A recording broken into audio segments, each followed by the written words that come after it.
Welcome back. Since 1978, for the better part of almost 45 years, the Great Lakes Shipwreck Historical Society has searched for, discovered, documented shipwrecks in the area of the southeastern Lake Superior. This past summer has been a stellar year, the discovery of numerous long-lost shipwrecks. Pretty fascinating, right?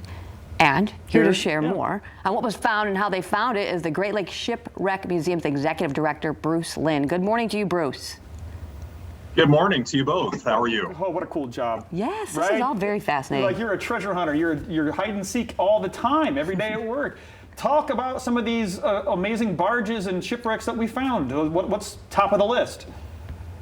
Certainly, yeah. So we did have a great year up there this year, and I think between having nice weather, having a regular crew, and all of our technology working our sonar, we were able to find 9 shipwrecks just between Whitefish Point and the area of Shipwreck Rocks. And the one that you're seeing on the image right there is a vessel called Dots. That's a schooner, which later turned into a schooner barge. With that one, it was being towed by another vessel, and it started to water.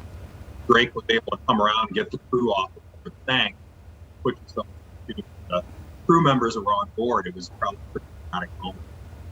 That was one of the first of these shipwrecks.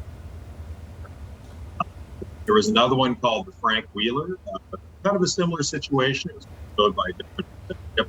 This one was more in the area of Grand Marais. But yeah, we were very fortunate that we had a lot of time out of the water, and we had a great crew out there, and we took a number of wrecks. It's amazing the way things stay the way they are, like that stove was tipped over in the same form that it was. That's pretty fascinating. And so then you had one more, you talked about 2 of them, and there was a third one? That's right, yeah. That one is probably the most interesting story of the 3. That's one called the Michigan. There were a ship named Michigan. This one was another schooner, and it's actually being towed by the same ship that was towing the first one of the 3.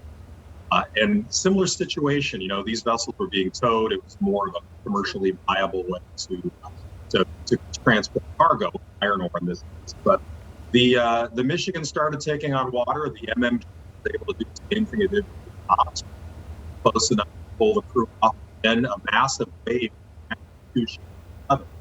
and the Michigan suddenly was taking out the vessel own crew. Drake lost a smokestack. It didn't have any at that point, and then they were in trouble. Both crews were rescued. There were fortunately a couple of other steamships around the lake that night to close in and get close enough to rescue the combined crews of those 2 ships. And the cook, a man by the name of Harry Brown, was the only fatality. They're not quite sure what happened to him. Different newspapers. But yeah, it was a lot of excitement. Unfortunately, I think Bruce, we're having some audio issues and having a hard time catching this, but we are going to put the details up on fox17online.com to detail more about the technology that you used to find these shipwrecks and how the museum is locked in with this as well. But I apologize for some technical difficulties. Great images, though. Bruce, thanks for your time this morning. You're welcome. Sorry we have the technical. That's okay. It's what we deal with, right?